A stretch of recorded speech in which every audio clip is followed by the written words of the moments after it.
여러분, 오늘은 조금 색다른 이야기를 들려드리려 합니다.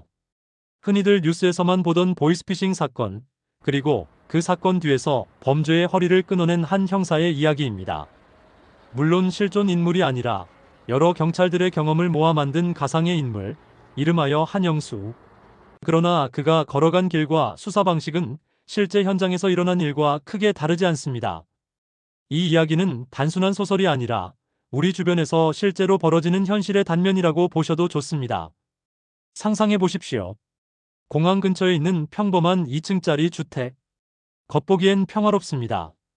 마당엔 아이가 타던 자전거가 세워져 있고 창가에는 시든 듯하지만 여전히 자리를 지키고 있는 화분이 놓여 있습니다. 누가 봐도 그냥 가족이 사는 소박한 집이지요. 하지만 자세히 보면 이상한 점이 있습니다. 택배 상자가 하루에도 몇 번씩 이 집으로 배달됩니다. 택배 기사는 웃으며 상자를 놓고 가지만 곧 낯선 사람들이 들렀다 금세 가져갑니다. 그 상자 안에는 대포폰, 즉 신분을 가린 불법 휴대폰이 가득 들어 있었습니다. 이 집은 단순한 주택이 아니라 해외로 넘어가기 전 대포폰이 잠시 모여드는 국내 마지막 집결지, 말 그대로 범죄의 허리였던 겁니다. 여러분, 허리를 끊으면 몸은 움직이지 못합니다. 마찬가지로 이 집을 잡아내면 범죄 조직 전체가 휘청거릴 수밖에 없습니다. 그리고 그 흐름을 놓치지 않은 사람이 있었습니다. 바로 오늘 이야기의 주인공, 한영수 형사입니다. 그는 피싱 전담팀을 이끌고 있었습니다. 팀원은 대부분 경력이 3년 남짓한 신참들이었습니다. 경찰학교 졸업장을 갓 받아든 아직 범죄 현장의 냄새에 익숙하지 않은 젊은 형사들이었죠. 화려한 장비도 충분한 인력도 없었습니다. 대신 그들에게 있던 건 집요한 발품과 포기하지 않는 근성뿐이었습니다. 그들은 일선 경찰서 창고에 쌓여있던 미제 사건 기록들을 모조리 꺼냈습니다. 먼지가 쌓인 서류철, 빛이 발의 글자가 희미해진 통화 내역, 구겨진 메모지까지 하나하나 다시 펼쳐보았습니다. 혹시라도 놓친 단서가 있을까, 작은 실마리라도 잡을 수 있지 않을까 하는 마음으로 수천 장의 기록을 밤새 붙들고 있었습니다. 형광펜으로 동그라미를 치고 화이트보드에 번호와 주소를 이어붙이며 마치 거대한 퍼즐을 맞추듯 수사망을 좁혀 나갔습니다. 어느 날 팀원 한 명이 조용히 말했습니다. 팀장님, 이 번호 좀 이상합니다. 끝자리가 매번 달라지는데 패턴이 반복되는 것 같습니다. 다른 팀원이 덧붙였습니다. 택배 송장도 마찬가지예요. 받는 주소는 다르지만 발송지 근처는 늘 같은 대리점 근처네요.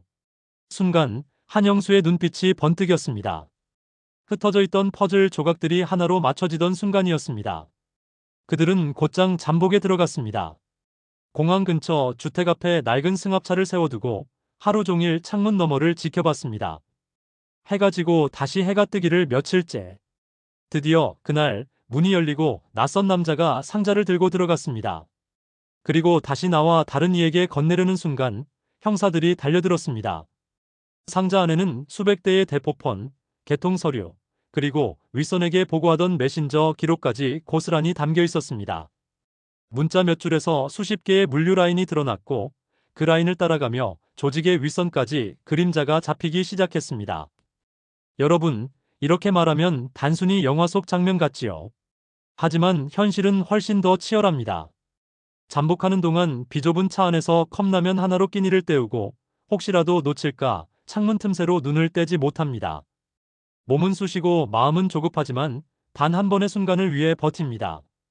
왜냐하면 그 한순간이 수십 명, 수백 명의 피해자를 구할 수 있기 때문입니다. 사건을 해결하는 과정에서 가장 중요한 건 사실 체포 순간이 아닙니다. 체포된 사람들의 입을 열게 하는 것이 더 어렵습니다. 조직의 말단은 붙잡히면 윗선과 곧장 연락을 끊습니다. 꼬리를 잘라내듯 흔적을 지워버리는 겁니다. 그래서 말단이 아닌 중간 유통책을 설득해 협조를 이끌어내야 합니다. 바로 그때 한영수의 진짜 무기가 드러났습니다. 그의 무기는 근육도 호통도 아니었습니다. 바로 대화였습니다. 조사실에서 그는 늘 먼저 담배 한 개비를 꺼내 건넸습니다. 자, 하나 피워. 긴장 풀고 이야기해보자. 구속된 피의자라 해도 그에게도 인생이 있고 사정이 있다는 걸 존중해 주었습니다. 그렇게 마음을 열면 피의자도 스스로 입을 열곤 했습니다. 대부분의 말단 조직원은 사실 겁에 질린 청년들이었습니다. 고수익 알바라며 유혹을 받아 계좌를 빌려주거나 휴대폰을 개통해주다가 빠져나오지 못한 경우가 많았습니다. 그들은 가족에게조차 숨기며 두려움에 떨고 있었죠. 한영수는 그들의 눈빛을 읽어내며 말했습니다. 너도 여기서 끝내고 싶지 않냐? 솔직하게 말해라. 나도 사람으로서 도와주고 싶다.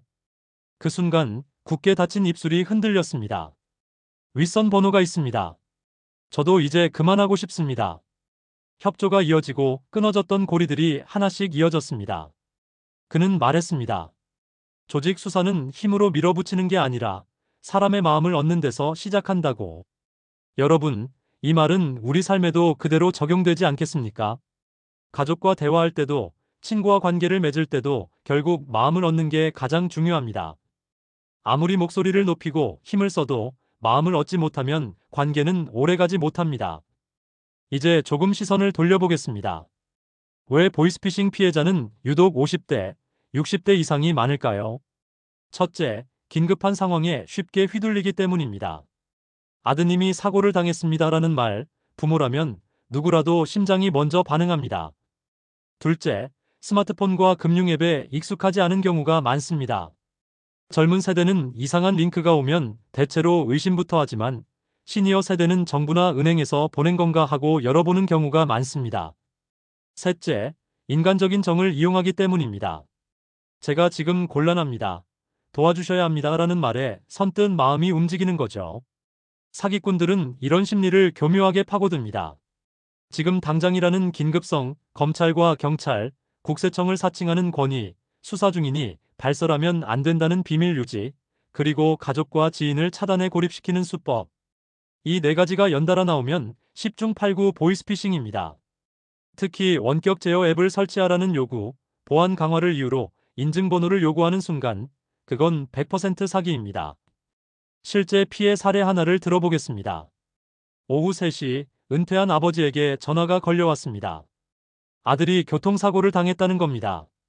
보험 적용이 안 돼 오늘 안에 보증금이 필요하다면서 병원 직원, 보험사 직원이 릴레이로 전화를 바꿉니다. 불과 몇 분 만에 그의 손은 떨리고 5분 만에 가족에게 전화를 걸려던 마음은 수사 중이니 발설 금지라는 말에 꺾였습니다. 7분 만에 메신저로 송금 링크가 도착했습니다. 프로필 사진은 아들의 얼굴이었습니다. 바로 그때 수사팀의 콜백이 들어왔습니다. 아버님, 병원은 당일 현금을 요구하지 않습니다. 잠시만 통화를 끊고 아드님 번호로 직접 전화해 보세요. 그리고 30초 뒤 들려온 목소리. 아빠, 나 멀쩡한데요? 위기에 7분을 단 30초의 확인이 구해냈습니다. 이렇듯 우리가 지켜야 할 건 단순합니다. 모르는 번호에서 돈이나 계좌 이야기가 나오면 무조건 의심하기. 혼자 판단하지 말고 반드시 공식 번호로 다시 확인하기. 비밀을 유지하라는 요구는 거절하고 가족과 지인에게 알리기. 링크와 파일은 절대 열지 않기. 피해가 의심되면 30분 안에 지급 정지를 걸고 경찰이나 금감원에 신고하기. 여러분, 한번 상상해 보십시오. 전화를 받았을 때 단 10초만 멈춰서 혹시 사기 아닐까 하고 의심한다면 수천만 원의 피해를 막을 수 있습니다. 단 한 번의 끊기, 단 한 번의 확인이 우리의 노후를 지킬 수 있습니다. 한영수는 이런 말도 남겼습니다. 실적보다 중요한 게 있습니다. 함께 일하고 싶은 팀, 다시 찾게 되는 사람. 그리고 또 하나. 범죄는 결국 마음을 노립니다. 우리는 마음을 회복시켜야 합니다. 멈추고 확인하고 서로에게 전화하세요. 오늘 들려드린 이야기는 가상의 형사 한영수의 이야기였습니다. 하지만 그의 방식은 현실에서도 그대로 통합니다. 사람을 사람으로 대하고 대화로 길을 열어가는 것. 그리고 그 시작은 바로 여러분의 한 번의 끊기와 한 번의 확인입니다. 시청해주셔서 고맙습니다. 오늘 이야기가 여러분께 작은 경각심과 따뜻한 울림이 되었기를 바랍니다. 그리고 꼭 기억하세요. 그 전화, 그 문자, 단 한 번만 의심해 보십시오. 여러분의 안전을 위해서 말입니다.